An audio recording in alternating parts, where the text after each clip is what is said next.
Raise money for your big show, put on a one-man show and use the proceeds from that to fund your big show. Well, I knew that if I put on a one-man show, I'd have a hard time getting anyone to come to it. So I thought, I'll put my one-man show into a book, which is called Naivete, Chutzpah, and Dumbass Luck. The Stories of My Life. And I thought I would give this book as a thank you gift to those people who donated to my musical. So I printed a whole bunch, and so few people donated to my musical that I have a whole box of these things. So I optimistically put 20 of them on the back, and all proceeds will go to Thirsty Word. At least 10 bucks, but maybe 20 bucks. Or $5, but anyway, Thirsty Word could probably use the money. Thank you, Fred. Anyway, this story basically falls into the naivete category. Butchie was born with a bug up his ass. And then he stomped through his childhood as a surly, sneering, foul-mouthed conglomerate of belligerents itching for a fight. Hang on. Butchie conducted himself as a neighborhood bully. But unfortunately for Butchie, his attempt at intimidation were flicked aside as minor irritations. That's because Mother Nature had endowed this aspiring tyrant with a wimp's body. If there ever was a kid in need of a peer-administered, attitude-adjusting ass-whooping, it was Butchie. But no one could be bothered. Beating on Butchie would have been looked upon as taking candy from a baby. As a result, Butchie's obnoxious personality flourished unchecked all the way to high school. This story begins in a high school gym class when Mr. Wershing, unable to come up with a more creative use of class time, divided the 30 of us into two teams, tossed us a basketball, and told us to play against each other. Now, basketball with 5 skilled players on a side is complex and crowded enough. But when 30 talentless high school kids try to play, chaos is the inevitable consequence. During this mayhem, I happened to catch the ball. At which point, Butchie, who was on the other team, gave me a vicious shove. "You son of a bitch," I shouted as I bounced the ball off Butchie's head. Like an idiot, I had taken Butchie's bait, and fisticuffs flared between us. Mr. Wershing, like everyone else who ever had any exposure to Butchie, was hoping that maybe this would finally be Butchie's long-needed comeuppance. So he let the fight continue. But when one of Butchie's fists fattened my lower lip, Mr. Wershing stepped between us and said, "All right, that's enough. Gratson, go to the locker room and put some cold water on that lip." Any normal human being would have forgotten the whole affair and gone about his business.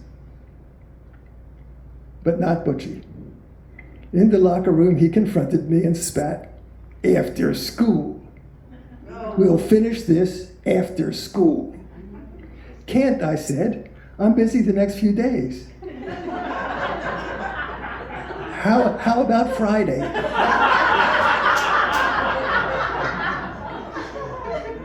Butchie nodded. The lunchroom after gym class was abuzz. I was being lauded as the one who would finally deliver Butchie's richly deserved punishment. Suggestions abounded as to how I could inflict maximum pain. Charlie, who had been quiet up to that point, said, "You know, I've got these skin-tight leather archery gloves. When you make a fist, the leather is stretched so tight across your knuckles that when you punch someone, the leather grabs the skin and rips the flesh. Even a glancing blow to the cheek acts like a razor blade." The table fell silent. Eyes grew wide as everyone imagined how satisfying it would be seeing Butchie's gashed face gushing blood. Then joyfulness erupted. "These would be perfect," Alonzo exclaimed. "Can Fred borrow them?" "Yeah, do you think I could borrow them?" I asked. "I'll bring them to school on Friday." Now the excitement was more than anyone could bear. Friday, the day of Butchie's reckoning, couldn't come soon enough. But then Bruce and John, who were sitting at the end of the table, bellowed, "Hey, we've got a swimming meet then. We won't be able to watch." "Not a problem," piped Angelo, alleviating their concern. "I've got an 8mm movie camera. I'll film the whole thing." The jubilation resumed, this time unabated. As I walked to class with my friend Danny, I felt uneasy. "You know, Danny," I said, "I don't know how to fight." "That's okay," he said, "I'll train you."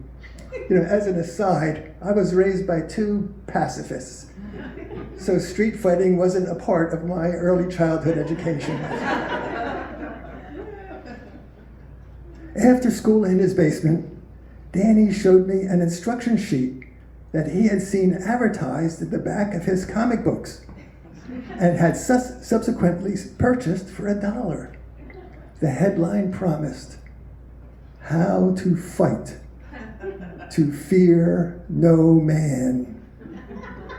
Danny read aloud its macho, saturated verbiage in the dramatic styling of Philadelphia's renowned sportscasters. Of course, the left jab and the right hook were among its 7 featured punches. But its pièce de résistance was the double kidney punch. Quote, "If delivered correctly," Danny read from the sheet, "that double kidney punch could knock out a horse." Danny elongated the pronunciation of horse and added a slow vibrato for theatrical effect. We were pumped. The double kidney punch, coupled with flesh-ripping gloves.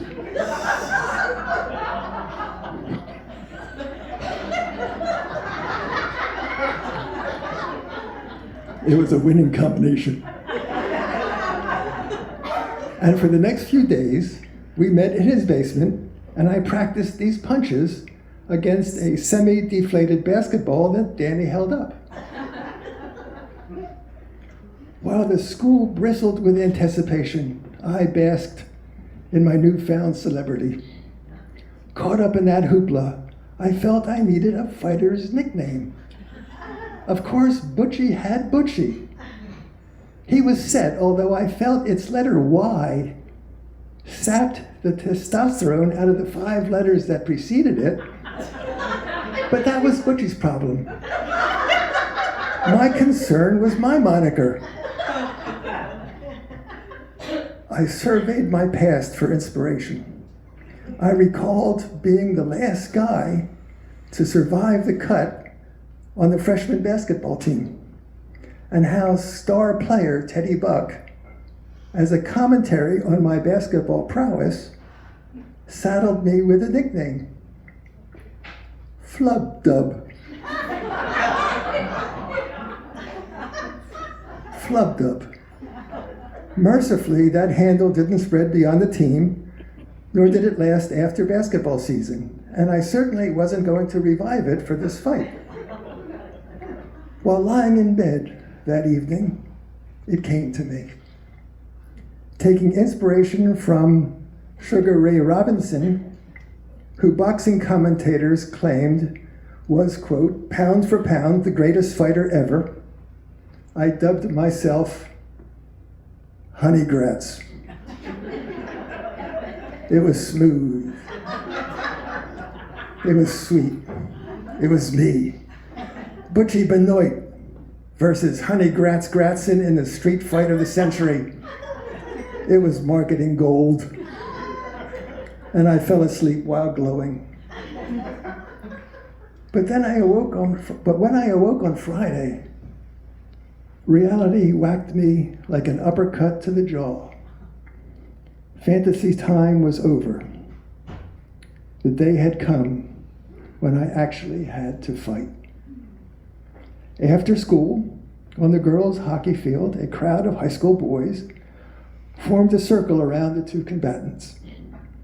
I put on Charlie's flesh-ripping gloves and made fists. The leather stretched tight across my knuckles. In seconds, Butchie walked up and started flailing away, and we started flailing away at each other.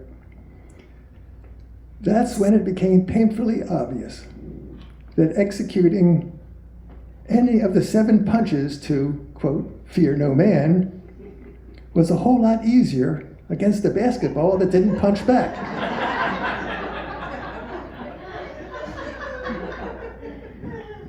After a few minutes into the fight, both Butchie and I simultaneously threw right hands at each other's head. I don't know if my fist connected, but I do know that Butchie's did, right below my left eye. My head shot back, and I began seeing double. Scared I was seriously damaged, I covered my eye with my hands and backed off. Amazingly, Butchie didn't take advantage of my defenselessness. Instead, he froze and watched me back away. Sensing foul play, the spectating crowd quickly intervened and insisted that Butchie remove his class ring from his right hand. Then he's got to take off those gloves to make it even, Butchie demanded. Frankly, I was going to take them off anyway, as they were cutting off the blood flow to my fingers and numbing my hands. With my sight back to normal, the thrashing resumed. But this time I turned into a beast. Forgetting all my training, I pursued my prey by swinging wildly. Butchie, on retreat, stumbled and fell backwards. I jumped on him and pounded away. When he managed to squirm free, we both stood up. Hey guys, someone shouted, take a break. Yeah, the crowd agreed. Then we'll have round 2. I don't know about Butchie, but I was spent. I need to lie down, I confided to my friends who gathered around me. Please don't, Danny begged. You won't be able to get up again. Danny's right, someone confirmed. I don't care, I said, and I collapsed under a bush. It turned out Danny was right. While lying in the shade, completely drained, in pain, and never wanting to get up again, Angelo leaned over me and with a big smile showed me his camera and crowed, I got it all on film. Much too soon, Butchie came over to me and snarled, let's finish this. I don't want to fight anymore, I conceded. Butchie sneered in disgust, about-faced, and walked away the victor. I was just relieved I didn't have to fight anymore. I have reflected on this episode my entire life. Perhaps in his walking away, Butchie achieved a much more important victory for himself. Instead of taking advantage of my vulnerability, he showed mercy, and as a result grew as a human.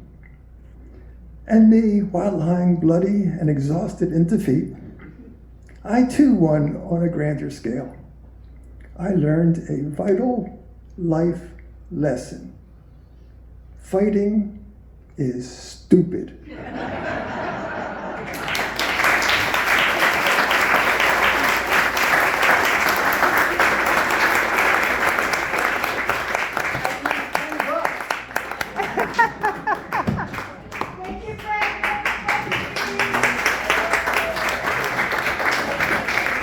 Fred, I love your stuff. I'm such a fan. And like, I keep thinking like, it reminds me of Dave Barry and Bill Bryson and Dave Sedaris. I'm like, have you sent that to the New Yorker? I just love it so much. Something about that boy fighting thing, and then the softness that comes at the end. I'm hooked. All right, moving along.